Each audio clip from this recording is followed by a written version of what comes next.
আপনি আল্লাহ তাআলার কাছে হেদায়েত ও দৃঢ়তা চাইতেছেন এই দোয়ার মাধ্যমে।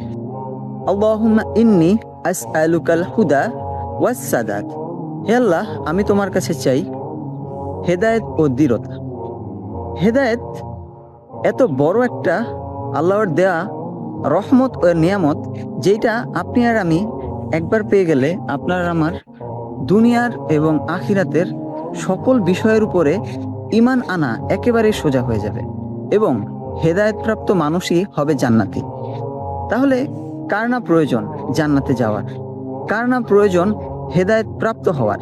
তাই আপনি আপনার প্রতিদিনের দোয়ার মধ্যে এটা পড়তে পারেন, আল্লাহুম্মা ইন্নী আসআলুকাল হুদা ওয়াস সাদাত।